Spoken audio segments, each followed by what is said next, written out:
오늘 설교 성경 본문 말씀 제가 봉독하겠습니다. 신약 성경 사도행전 1장 8절 말씀입니다. 거룩하신 하나님의 말씀입니다. 오직 성령이 너희에게 임하시면 너희가 권능을 받고 예루살렘과 온 유대와 사마리아와 땅 끝까지 이르러 내 증인이 되리라 하시니라. 아멘. 유명한 소설 상록수, 요즘 젊은이들도 이 소설을 읽는지 모르겠습니다만은 제 연배나 또는 조금 아래나 이런 되시는 분들은 소설 상록수 모르는 사람이 없을 것입니다. 심훈 작가가 쓴 소설이죠. 근데 이 심훈의 유고 작품집이 있습니다. 책 제목이 그날이 오면. 이 책은 원래 일제치하 1932년에 출간하려고 했는데 조선 총독부의 검열 때문에 좌절됐고요. 그래서 해방되고 나서 1949년에 이 심은 작가는 세상을 떠나시고 유고집으로 한성도서 주식회사에서 간행해서 그렇게 발간이 된 책입니다. 이 책에는 심은의 둘째 형 설송이라는 사람의 발간사, 그리고 이제 원래 출간하려고 했던 1932년 7월 충남 당진에서 심훈이 쓴 이 머리말이 수록되어 있습니다. 이 책에는 심훈의 여러 글이 적혀 있는데 이 심훈은 1919년 3일 독립운동에 가담했다가 붙잡혀서 서대문 형무소에 수감되어 있기도 했는데 그때의 감옥에서 어머님께 올린 글월 편지글이 또 이 책에 수록되어 있고요. 또 시, 수필, 시조, 산문 등이 이 책에 들어 있습니다. 그런데 이 책 안에 있는 시 중에서 책 제목과 똑같은 시가 있습니다. 그러니까 그날이 오면.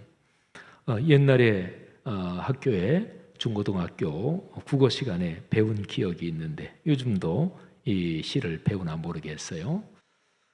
이 시는 1930년 3월 1일 기미 독립선언일, 3.1 독립선언일을 기념해서 심훈 선생이 지은 시입니다. 1930년이면 해방되기 15년 전이고, 그리고 우리 민족이 진짜로 캄캄했던 때입니다.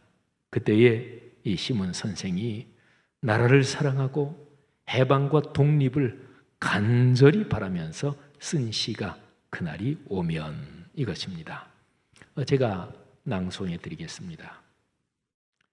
그날이 오면, 그날이 오면은 삼각산이 일어나 더덩실 춤이라도 추고 한강물이 뒤집혀 용솟음 칠 그날이 이 목숨이 끊기기 전에 와주기만 하량이면 나는 밤하늘에 나르는 까마귀와 같이 종로의 인경을 머리로 들이받아 울리오리다.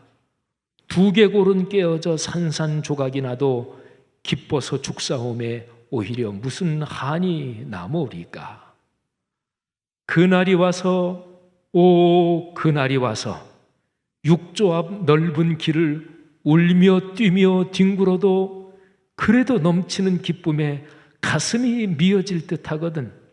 드는 칼로 이 몸의 가죽이라도 벗겨서 커다란 북을 만들어 들쳐매고는 여러분의 행렬에 앞장을 서오리다. 우렁찬 그 소리를 한 번이라도 듣기만 하면 그 자리에 거꾸러져도 눈을 감겠소이다. 심은 선생은요, 우리 민족의 해방과 독립의 날을 얼마나 절절히 애간장이 끊어지도록 갈망했던 것일까요? 일제 강점기 때 나라와 민족을 사랑했던 수많은 분들의 염원과 갈망과 기도와 기다림이 모여 우리 민족은 해방의 기쁨을 맞이했습니다. 하나님의 크신 은혜지요. 여러분, 기다림과 갈망에 대해서 한번 잠시 생각해 보면 사람이 무엇을 기다리고 무엇을 갈망하는 이게 없으면 살 수가 없습니다. 그러니까 기다림과 갈망은 사는데 꼭 필요한 에너지입니다. 아무런 기다림이 없다. 어떤 갈망도 없다. 살아있는 게 아니죠. 사람은 지나간 과거의 일을 회상하며 살기도 하지만 그러나 사람은 기본적으로 미래를 향하여 걸어가지요. 미래를 희망하지 못하면 살 수 없습니다. 사람은 희망을 먹어야 삽니다. 근데 이 희망이라는 것 안에 들어있는 것들이 기다림, 그리움, 갈망, 소원, 소망 이런 것들이 희망이라는 그 안에 들어있는 거지요. 여러분 한번 생각해 보십시오. 여러분은 요즘 사시면서 무엇을 기다리며 무엇을 그리워하십니까? 혹시 아이들이 외국에 살아서 코로나 제발 빨리 끝나고 애들, 손주들 만났으면 좋겠다. 뭐 그런 기다림 가진 분들 요즘 많으시겠지요. 여러분은 무엇을 희망하고 소망하며 사십니까?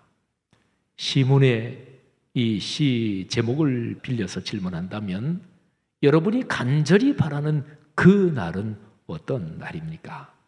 그날이 오면 여러분에게 무엇이 이루어지는 것입니까? 자, 이 주제를 신구약 성경의 흐름에도 적용할 수가 있습니다. 신구약 성경의 중심을 꿰뚫고 흐르는 주제는 구원의 은혜, 구원의 섭리입니다. 성경 전체는 구원의 역사를 기록하고 있지요. 구원의 소식을 가리켜서 복음, 곧 복된 소식이라고 합니다. 그리고 구원이 성취되고 이 구원이 본격적으로 살아 움직여 작동하는 그 현상, 그거를 가리켜서 하나님의 나라, 천국이라고 합니다. 하나님의 나라, 천국은 이 세상에서 이미 작동하고 우리가 그거를 체험하고요. 그리고 영원한 완성은 저 영원한 하늘나라에서 이루어지는 거지요. 마치 큰 강물처럼 결코 끊이지 않고 흐르는 구원의 대하 드라마, 이 성경의 내용에서 그날이 오면 이런 주제를 찾아볼 수 있습니다. 구약 성경에서 끊임없이 예고되고 예언되는 내용이 바로 그날이 온다. 그날이 오면 하나님의 날, 여호와의 날, 그 구원의 결정적인 그날이 오면 이게 이제 구약 성경에서 간절한 갈망과 그리고 기다림입니다. 자, 그러면 그날은 무슨 날인가요? 구원의 날입니다. 그리고 구원의 날이다. 여기에는 두 가지가 담겨 있습니다. 예수 그리스도의 십자가를 통해서 구원이 성취되는 것, 그리고 그렇게 성취된 구원이 성령의 강림으로써 사람들의 삶에서 본격적으로 작동하는 것, 이게 바로 그날에 담긴 두 가지 중요한 의미입니다. 자, 이런 점에서 보면 사도행전 2장에 기록된 성령의 강림, 이것은 매우 중요합니다. 인류 역사와 존재하는 모든 흐름의 마지막 때에 성령, 곧 하나님의 영이 오셨습니다. 성령께서 사람들 안에 이사 와서 살기 시작하셨습니다. 보통 우리가 말세라는 표현을 쓰는데요. 말세는 성령이 오심으로써 하나님의 구원의 긴 역사에서 마지막 시대가 시작된다. 이 마지막 시대, 이게 말세인데, 말세 현상의 핵심이 바로 성령의 강림과 내주입니다. 강림, 오셔서 함께 사신다. 내주, 사람들의 마음과 영혼에 함께 계속 계시고 사신다. 이런 거죠. 성령 강림에 대한 예고가 구약에 쭉 나오고 또 신약에도 나오는데, 그리고 드디어 사도행전 2장에서 성령이 강림하시죠. 그런데 이 성령의 강림에서 여기에 관한 예고 중에서 가장 중요한 구절, 딱 한 구절만 들어라 그러면 사도행전 1장 8절입니다. 우리 예수 믿는 사람들이 잘 알고 또 아주 중요한 말씀이지요. 그리고 사도행전 1장 8절 말씀은 십자가에 달려 돌아가시고 부활하신 예수님께서 이제 하늘로 승천하시기 직전에 주신 말씀이에요. 그러니까 구세주 예수 그리스도께서 이 지상에 계실 때 제일 마지막 최후에 주신 말씀이죠. 여러분, 보통 어떤 얘기를 할 때 마지막 얘기는 중요하잖아요. 글이든 말이든 마지막 얘기는 결론이라 그랬잖아요. 자식을 멀리 해외로 떠나 보내면서 부모가 공항에서 마지막 주는 얘기는 중요하잖아요. 사람이 세상을 떠나면서 마지막 남기는 유언은 중요하잖아요. 그러니까 예수 그리스도께서 승천하시기 전에 지상생의 제일 마지막 말씀이 사도행전 1장 8절. 그런데 이 1장 8절에 성령이 오실 것이다. 그 예고가 이 말씀에 기록이 되어 있다고요. 자, 1장 8절은 우리 그리스도인들이 많이 암송하는 말씀이지요. 또 어떤 분들은 토시 하나까지 정확하게 암송까지는 못해도 워낙 유명한 구절이니까 남이 이렇게 하면 따라는 얼마든지 할 수 있죠. 또 요즘 마스크 썼으니까 참 아주 적절하게 따라하기가 좋은 상황입니다. 자, 사도행전 1장 8절 우리 다 같이 한번 암송해 보겠습니다. 오직 성령이 너희에게 임하시면 너희가 권능을 받고 예루살렘과 온 유대와 사마리아와 땅 끝까지 이르러 내 증인이 되리라 하시니라. 아멘. 자, 이 말씀에는 적어도 세 가지 중요한 주제가 담겨 있습니다. 그 중에서 내 증인이 된다 이 주제하고 예루살렘과 온 유대와 사마리아 땅 끝 이 주제, 이 두 가지에 대해서는 제가 6월 9일 수요 예배 그리고 13일의 주일 예배 설교에서 각각 말씀을 드렸습니다. 오늘 설교는 사도행전 1장 8절에 있는 세 가지 주제에 관한 마지막 설교입니다. 오늘은 1장 8절에서 오직 성령이 너희에게 임하시면, 예고죠, 그죠? 아직 임하신 건 아닌데 오직 그 성령이 임하시면. 근데 이 예고 뒤에 한 열흘 뒤에 사도행전 2장으로 넘어가서 성령이 임하시는 거예요. 자, 그러면 오직 성령이 너희에게 임하시면, 말하자면 드디어 성령이 오실 거다, 드디어 그날이 올 거다, 이런 건데 이 표현에는 엄청난 역사가 여기에 쌓여 있습니다.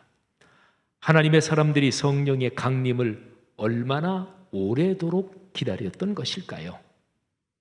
몇백 년 또는 1000년 정도 될까요? 성령의 오심에 관련된 갈망과 기다림은 얼마나 오래 전까지 거슬러 올라가는 것일까요?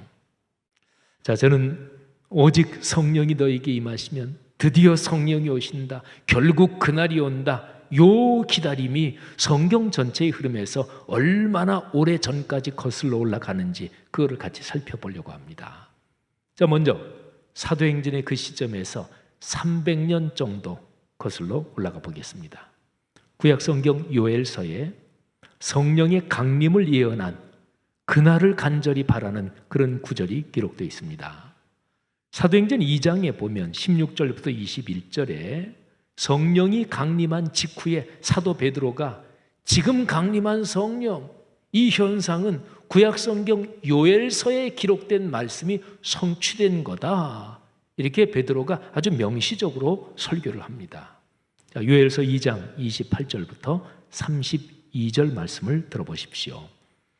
그 후에 내가 내 영을 만민에게 부어주리니 너희 자녀들이 장래일을 말할 것이며 너희 늙은이는 꿈을 꾸며 너희 젊은이는 이상을 볼 것이며 그때 내가 또 내 영을 남종과 여종에게 부어줄 것이며 내가 이적을 하늘과 땅에 베풀리니 곧 피와 불과 연기 기둥이라.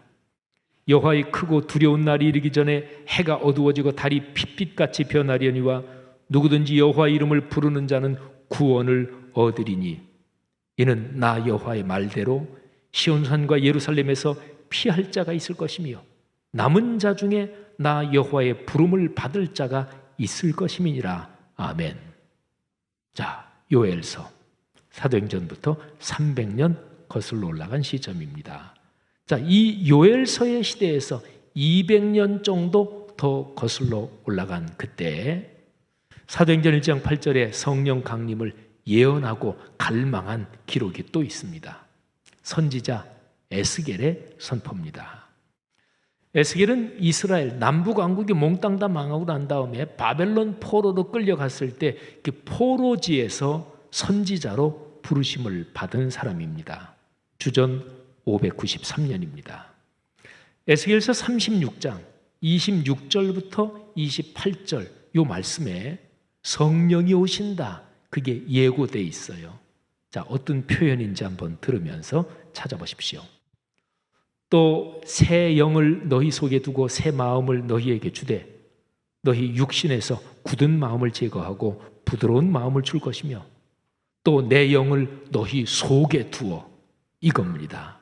아예 이사와서 성령이 너희와 함께 사신다. 내 영을 너희 속에 두어 너희로 내 율례를 행하게 하리니 너희가 내 규례를 지켜 행할지라. 내가 너희 조상들에게 준 땅에서 너희가 거주하면서 내 백성이 되고 나는 너희 하나님이 되리라. 아멘. 자, 제가 에스겔서 36장 몇 절을 읽어드렸는데 에스겔서에는 그날이 온다. 하나님의 영이 이사와서 살기 시작하신다. 이거를 예고한 구절이 여기저기 더 있습니다. 에스겔서 37장에는 마른 뼈들이 하나님의 생기가 마른 뼈들에 들어가서 큰 군대가 되는 환상이 나옵니다. 그리고 47장에는 성전 문지방에서 흘러나오는 물이 큰 강이 되고 이 강물이 흘러가는 곳마다 생명이 번성하는 그런 환상이 있습니다. 이 두 가지 환상도 사도행전의 성령 강림을 예언하는 것이라고 볼 수 있습니다. 자, 더 올라가죠. 에스겔의 시대에서 몇십 년 정도 더 거슬러 올라간 때 선지자 예레미야를 통해서 또 성령이 온다, 그날이 온다, 이런 예언이 울려 퍼집니다. 예레미야는 에스겔보다 좀 더 먼저 시대에 활동했어요. 그러니까 남왕국 유다가 아직 망하기 전에 망해가는 그때 활동했는데 주전 627년에 선지자로 부름받았습니다. 자, 예레미야서 31장 31절부터 33절에 한번 귀를 기울여 보십시오. 여호와의 말씀이니라. 보라, 날이 이르리니 내가 이스라엘 집과 유다 집에 새 언약을 맺으리라. 이 언약은 내가 그들의 조상들의 손을 잡고 애굽 땅에서 인도하여 내던 날에 맺은 것과 같지 아니할 것은 애굽 땅에서 인도하여 내던 날에 맺은 언약, 그게 시내산 언약이고 십계명의 돌판과 구약의 말씀이죠. 그런데 그것과 같지 아니할 것은 내가 그들의 남편이 되었어도 그들이 내 언약을 깨뜨렸습니다. 여호와의 말씀이니라. 그러나 그날 후에 내가 이스라엘 집과 맺을 언약은 이러하니 내가 나의 법을 그들의 속에 두며 그들의 마음에 기록하여, 법을 속에 두고 마음에 기록한다. 이게 성령의 오심을 말씀하는 거지요. 나는 그들의 하나님이 되고 그들은 내 백성이 될 것이라. 여호와의 말씀이니라. 아멘. 여러분, 우리는 지금 성경 전체 구원에 관한 역사 흐름에서 사도행전 1장 8절에 성령이 오신다, 그날이 온다, 이 표현이 얼마나 오래 전부터 갈망하고 기다리던 것이었는지 이거를 지금 살피고 있지요. 세 군데를 먼저 살폈어요. 주전 4세기 요엘 선지자, 그리고 에스겔 선지자 시대, 예레미야 시대. 자, 그런데요, 성령이 오신다, 사도행전 1장 8절에 그날이 온다, 이거는 지금 살펴본 세 선지자의 시대보다 훨씬 더 옛날로 거슬러 올라갑니다. 자, 이제 무지무지하게 더 옛날로 거슬러 올라갈 텐데 제가 두 가지를 더 말씀드리는데 이 두 가지는 사실은 연대 측정이 사실은 정확하지 않습니다. 자, 그래서 시간의 흐름을 종이를 접듯이 한번 휙 접으면서 훌쩍 아주 오랜 과거로 가봅시다. 창세기 11장의 바벨탑 사건입니다. 이 사건의 본질은요, 사람들이 하나님 무시하고 창조주 필요 없다, 우리 사람이 신이 되면 된다, 말하자면 인간신을 갈망하는 우상 숭배의 극치, 이게 이 바벨탑 사건의 본질입니다. 삼일체 하나님께서 이때 사람들의 언어를 혼잡하게 하십니다. 창세기 11장 4절과 그리고 7절부터 9절 말씀 한번 들어보세요.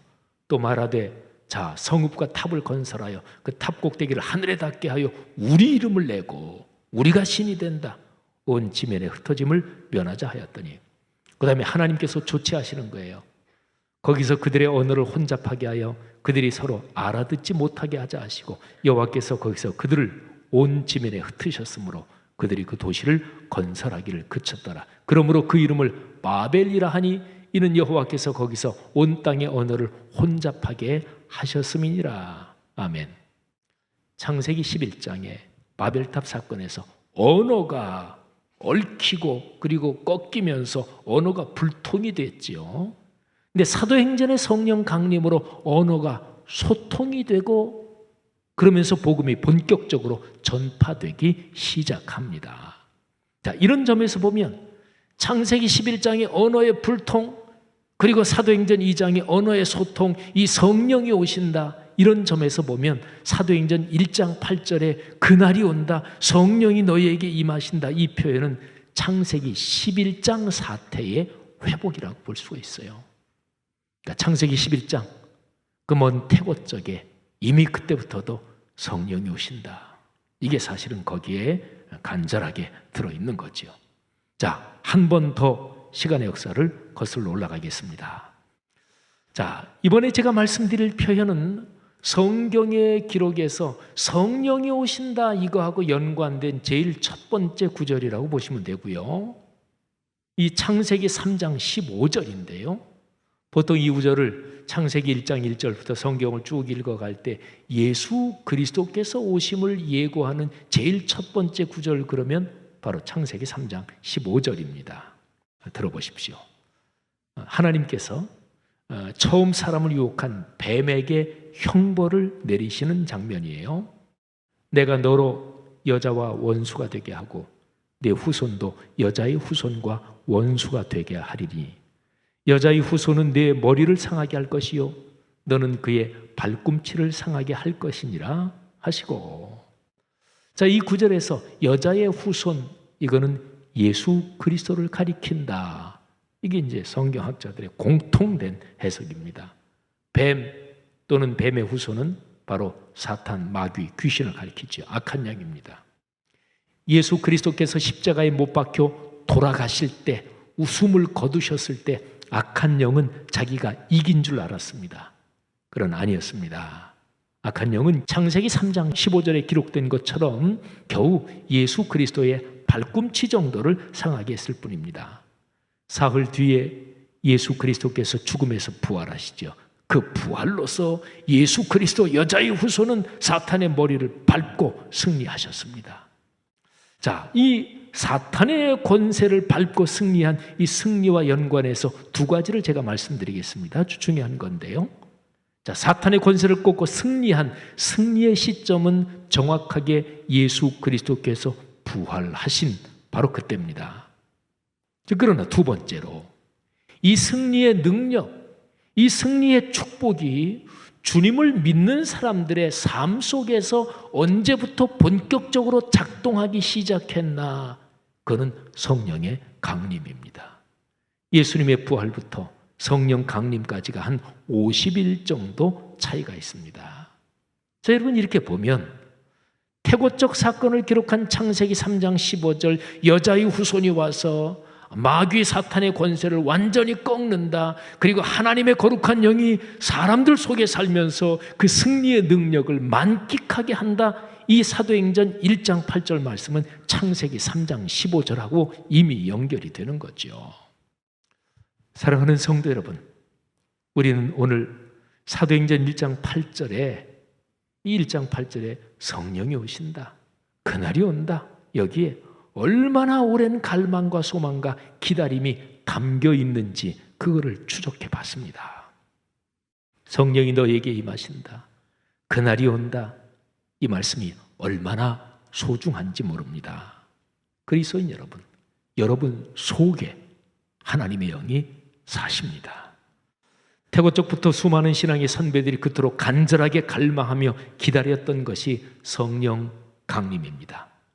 우리 신앙의 선배들은 그날이 오면 성령의 충만함을 받아 외양간에서 나온 송아지가 뛰듯이 기쁨에 겨워 축복에 겨워 살게 될 것을 기다렸고 갈망했고 소망하면서 삶의 여정을 걸었습니다. 이 소망, 이 갈망, 기다림이 있었기 때문에 삶에서 어떤 어려움이 있어도 이겨내며 살았습니다.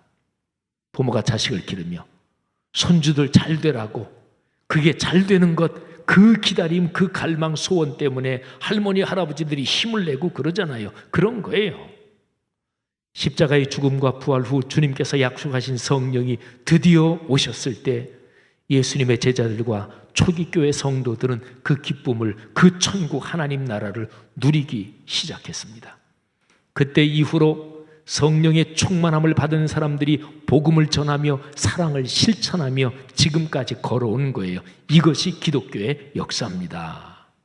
성령의 충만함은 영과 진리로 드리는 예배 중에 하나님이 주시는 선물입니다.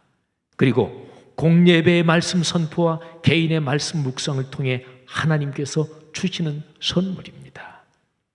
성도 여러분, 요즘에 우리 한국 교회 또는 우리 그리스도인들의 상황을 볼 때 어떻게 보면 참 슬픔을 느낄 그런 모습이 많은 것 같아요.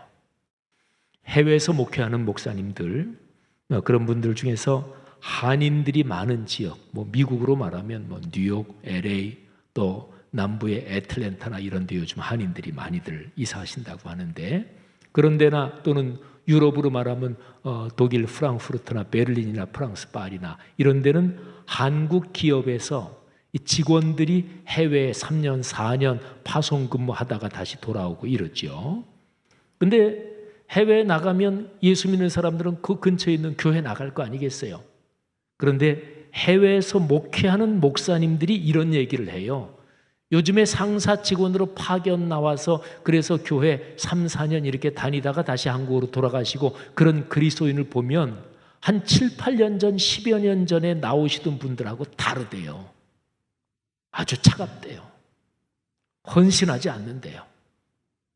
순수한 신앙이 별로 찾아볼 수가 없대요. 그 얘기는 이 한국 땅에 있는 교회들의, 우리 그리스도인들의 신앙이 그만큼 약해졌고 뭔가 이상이 생긴 거예요. 슬픈 일이지요. 사회적 신뢰를 상실한 것, 이거는 원인이 아니라 뭔가 빠졌기 때문에 그래서 나타난 결과입니다. 오늘날의 그리스도인들이 삶에서 하나님이 주시는 기쁨, 그리고 하나님이 주시는 그 축복을 좀 충분히 누리고 그러지 못하는 것 같아요. 왜 그리스도인이 기쁘지 않은가요? 이 슬픈 이 현상, 이 결과는 무엇 때문에 이런 결과가 나온 건가요? 순수한 헌신이 사그라들었어요. 그리스도인들 속에 내가 순수하게 하나님께 헌신하고 교회 공동체를 위해 헌신하고 남을 돌보고 하는 이런 게 상당히 사그라들었어요. 이 결과, 이 슬픈 현상은 무엇 때문에 그런 것일까요? 여러분, 성경의 맥락을 볼 때는 아주 명백합니다. 우리 안에 계신 성령 하나님, 그분께 순종하며 살지 못하고 성령 하나님의 이끄심을 따르지 못하기 때문에 그래요. 우리 안에 살고 계신 성령을 옆방으로 밀어내고 저 문간방으로 밀어내고 내가 안방을 차지하고 내 삶의 주인은 나지, 이렇게 사니까 그냥 명목상의 그리스도인, 이름만 있는 그리스도인이 되는 거예요. 다시 한번 성령으로 충만해야 합니다. 성령의 충만은 내 속에 잘못한 것, 부끄러운 것을 회개할 때 임합니다. 성령의 충만은 간절히 사모하는 사람에게 임합니다. 성령의 충만은 하나님의 거룩한 말씀에 순종하겠다고 결심하며 말씀을 묵상할 때 성령이 임합니다. 성령이 임하시면 방언의 은사도 오고 신령한 치유의 현상도 나타나고 기적적인 현상도 나타나는데, 성경 말씀을 정확하게 읽으면 방언, 기적적인 치료 또는 이런저런, 그거는 성령이 오실 때 나타나는 중심적인 현상이 아닙니다.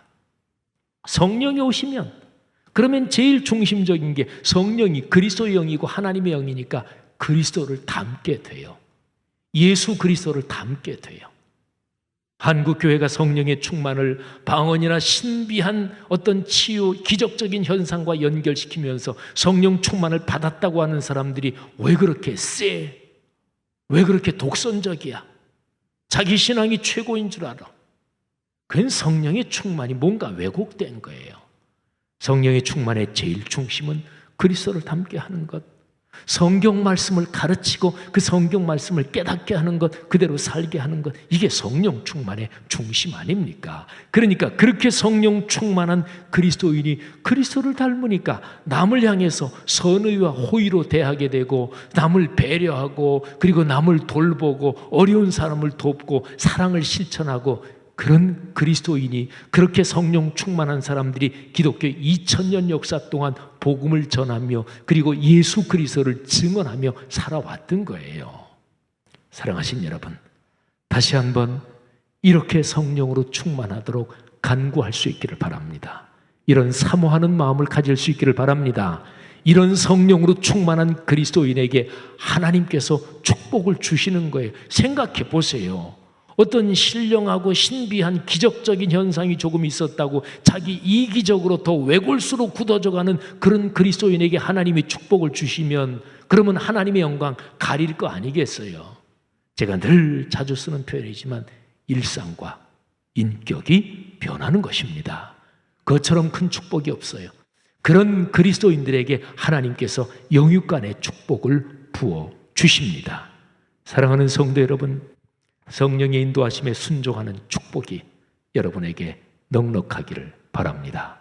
다시 한번 성령의 충만을 간구하면서 그렇게 하나님의 영과 더불어 영육간의 복을 누리며 삶의 여정 걸어가시고, 여러분의 아들과 딸들, 손자, 손녀들 가문 대대로 하나님이 주시는 축복 받아 누리고 나누며 베푸시기를 주님의 이름으로 축복합니다.